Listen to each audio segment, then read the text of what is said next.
19वीं सदी में फ्रांसीसी लेखक जूल्स वर्न ने कई हैरत अंगेज और रोमांचकारी यात्राओं की कहानियां लिखी थी, जैसे 20,000 leagues under the sea, journey to the centre of the earth और द मिस्टीरियस आइलैंड।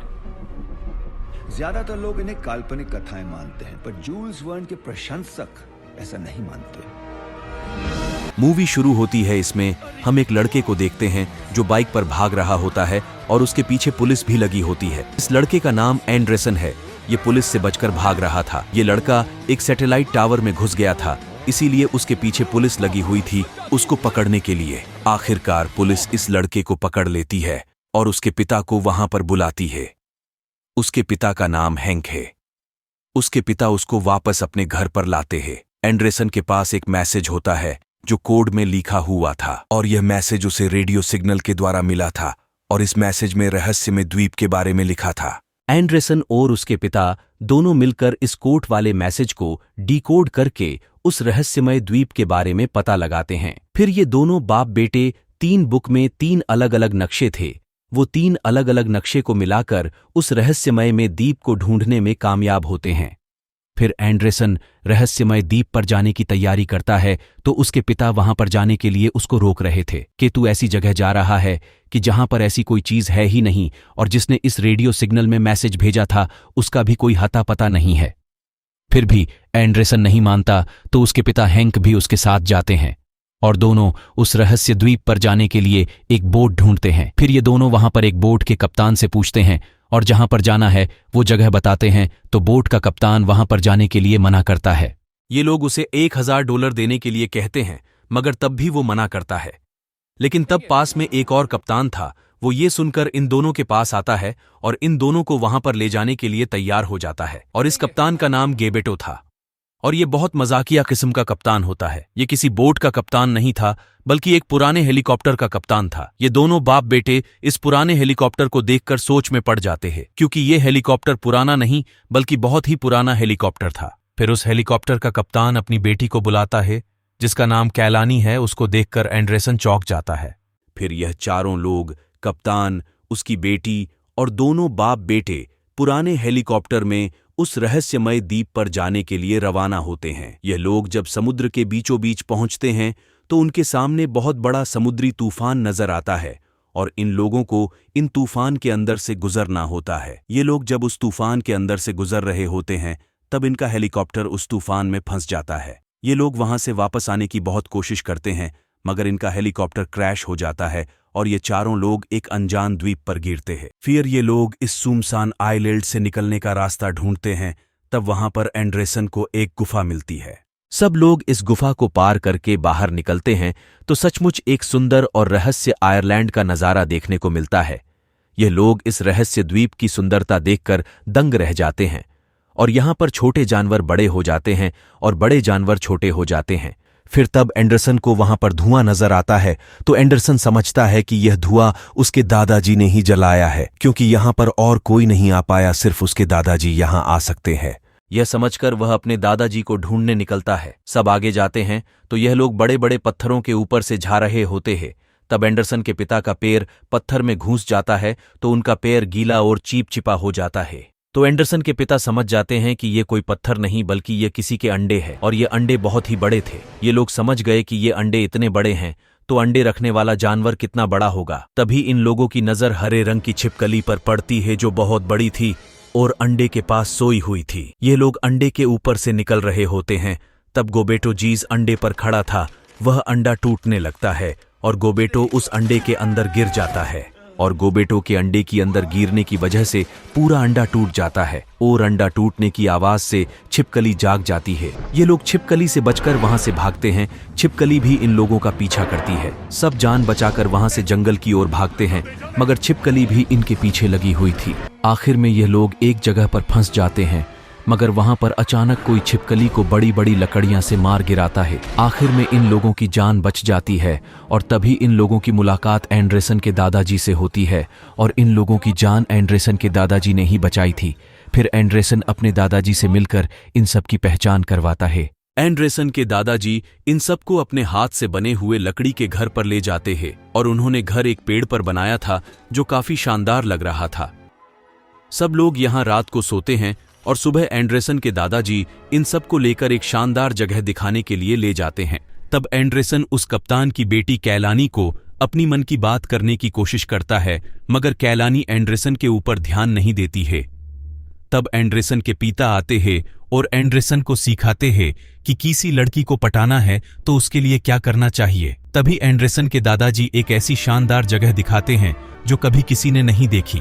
एक ऐसा शहर जो सिर्फ किताबों में ही था और किताबों में ही देखा था। ऐसा खूबसूरत और शानदार शहर एंडरसन के दादाजी सबको दिखाते हैं और आगे बताते हैं कि यह रहस्यमय द्वीप में 30 सालों से ढूंढ रहा था और इस द्वीप पर 1000 सालों से यहाँ पर कोई नहीं आया और इसे कोई ढूंढ भी नहीं पाया, क्योंकि रहस्यमय द्वीप इसीलिए इसको कहा जाता है कि यहाँ ज्वालामुखी की वजह से ये द्वीप आधे से ज्यादा समय समुद्र के अंदर चला जाता है और जो बचा समय है उसी में ये बाहर आता है, इसीलिए इसको रहस्यमय द्वीप कहा जाता है। और इस द्वीप को समुद्र में डूबते हुए आज तक किसी ने नहीं देखा है। फिर एंडरसन के दादाजी बताते हैं कि अभी इस द्वीप को समुद्र में डूबने के 14 साल बाकी है, मतलब 14 साल के बाद ये द्वीप वापस समुद्र में डूब जाएगा। तब हैंक की नजर वहां पर भरे पानी पर पड़ती है। तब वो पानी चखता है तो पानी खारा था। तब उसको पता चल जाता है कि यह द्वीप जल्दी समुद्र में डूबने वाला है, क्योंकि खारा पानी नीचे से अंदर आया हुआ था इसीलिए। मगर एंडरसन के दादाजी हैंक की बात नहीं मानते। वो बताते हैं कि मैंने गिनती की है द्वीप को डूबने के लिए अभी 14 साल बाकी है। मगर हैंक बताता है कि आपकी गिनती गलत है, ये द्वीप अगले 2 दिनों में पूरा समुद्र में डूब जाएगा। फिर सब लोग यहाँ से निकलने का रास्ता खोजते हैं। तब एंडरसन के दादाजी बताते हैं कि इस रहस्यमय द्वीप की खोज जिसने की थी उनका नाम कैप्टन नीमो था।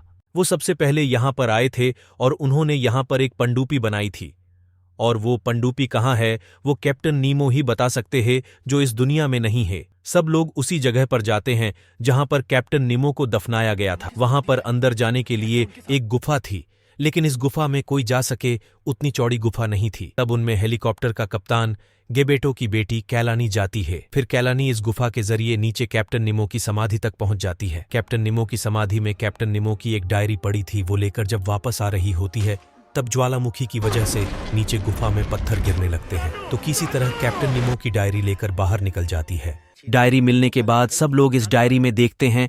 तब एंडरसन के दादाजी को पता चल जाता है कि कैप्टन निमो की पनडुब्बी कहाँ पर है। एंडरसन के दादाजी बताते हैं कि अगर सुरक्षित रास्ते से जाना है तो द्वीप के किनारे से जाना होगा, और अगर जल्दी जाना है तो इस द्वीप के बीचों बीच जंगलों से जाना होगा जो खतरों से खाली नहीं है। सब लोग शॉर्टकट रास्ते को छूते हैं और इस द्वीप के बीचों बीच जंगलों से जाते हैं। जब यह लोग आगे चलते हैं तो इन लोगों को बीच में एक झटका महसूस होता है। इस द्वीप के नीचे की जमीन खिसक रही होती है। तब सब लोग यहाँ पर रुक जाते हैं। फिर इन लोगों को एक और चमत्कार देखने को मिलता है, और वो चमत्कार ये था कि इन लोगों के ऊपर छोटे छोटे सोने जैसे दिखने वाले फूल गिर रहे थे। तब एंडरसन के दादाजी बताते हैं कि ये और कुछ नहीं बल्कि ये ज्वालामुखी से निकलने वाला खरा सोना है। सब लोग ये देखकर चौंक जाते हैं और एंडरसन इस सोने के पहाड़ पर जाने की जिद करता है, मगर उसके पिता हैंक वहां पर जाने के लिए मना करते हैं, क्योंकि इन लोगों के पास समय कम था और इन लोगों को यहां से जिंदा वापस जाना था। फिर ये लोग जंगल को पार करते हुए उस पनडुब्बी की दिशा में आगे बढ़ते हैं, मगर आगे ऊंचे ऊंचे पहाड़ आते हैं तो हैंक एंडरसन के दादाजी को बताता है कि हम इस पहाड़ को कैसे पार करेंगे। एंडरसन के दादाजी एक चमत्कार दिखाते हैं, और वो चमत्कार ये था कि वहां पर बड़ी बड़ी मधुमक्खियां थीं। एंडरसन के दादाजी एक मधुमक्खी के ऊपर बैठ जाते हैं।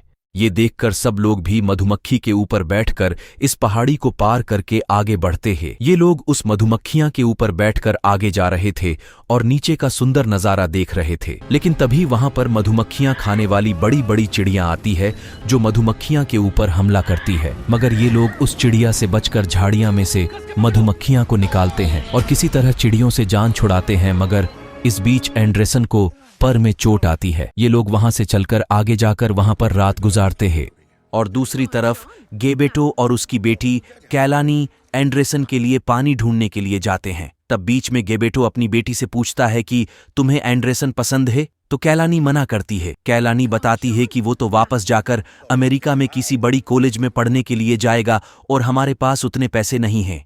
ये सुनकर कैलानी के पिताजी कहते हैं कि अगर तुझे भी बड़ी कॉलेज में जाना है तो मैं तुझे प्रॉमिस करता हूं कि तुझे जरूर भेजूंगा। ये लोग जब रात को सोकर सुबह उठते हैं तो पानी बहुत ही ज्यादा आ चुका था, मगर ये पानी देखकर ऐसा लगने लगा था कि अब 2-3 घंटे ही बचे हैं इस द्वीप को डूबने के लिए। और गेबेटो भी गायब था, सब लोग उसे ढूंढते हैं। मगर तब कैलानी को याद आता है कि उसके पिताजी ने रात को उसे प्रॉमिस किया था कि वो उसे कॉलेज जरूर भेजेंगे। तो इसका मतलब ये है कि वो सोने के पहाड़ की ओर सोना लेने गए होंगे। गेबेटो को ढूंढने के लिए एंडरसन के दादाजी और कैलानी दोनों जाते हैं और एंडरसन और उसके पिताजी हैंक दोनों तट पर जाते हैं जहां पर कैप्टन नीमो की पनडुब्बी को ढूंढने।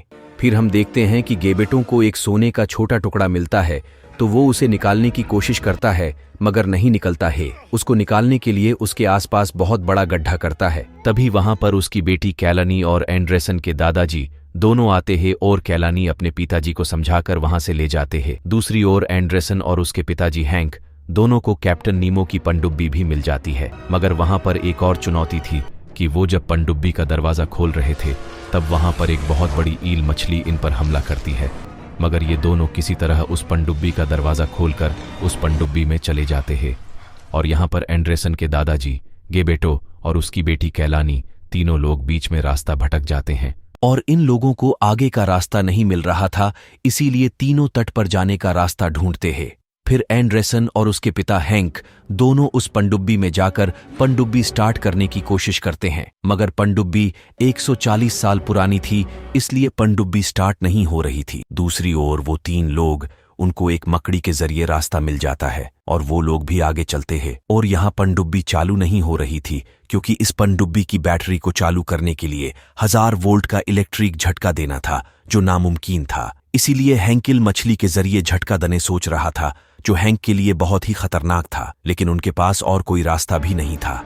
इसलिए हैंक बैटरी के तार को एक धारदार सणिये के साथ जोड़कर पनडुब्बी के बाहर आकर इल मछली का आने का वेट कर रहा था। और ये तीनों लोग भी द्वीप के तट पर आ जाते हैं, मगर द्वीप आधे से ज्यादा समुद्र में डूब चुका था और ये तीनों लोग एक पत्थर पर खड़े थे और पनडुब्बी की राह देख रहे थे। यहाँ हैंक किसी तरह अपनी जान जोखिम में डालकर वो सरिया ईल मछली के मुंह में डाल देता है, जिससे ईल के इलेक्ट्रिक झटके से पनडुब्बी चालू हो जाती है। और ये लोग यहाँ से बाहर निकलते हैं तो बाहर भी वो तीनों लोग समुद्र में कूद चुके थे क्योंकि पूरा आइलैंड समुद्र में डूब चुका था। वो लोग मरने वाले थे, लेकिन तभी एंडरसन और हैंक दोनों पनडुब्बी लेकर इन तीनों को भी बचा लेते हैं। फिर सब लोग खुश होते हैं और गेबेटो पनडुब्बी को इस आइलैंड की बड़ी बड़ी चट्टानों से बचाकर बाहर निकलता है और सब अपने अपने घर वापस सही सलामत पहुंच जाते हैं। और कैलानी का भी अमेरिका की बड़ी कॉलेज में पढ़ने का सपना भी पूरा हो जाता है, क्योंकि कैलानी ने एंडरसन से शादी कर ली थी और एंडरसन के साथ अमेरिका में सेटल हो गई थी। दोस्तों, ये कहानी यहाँ पर पूरी होती है।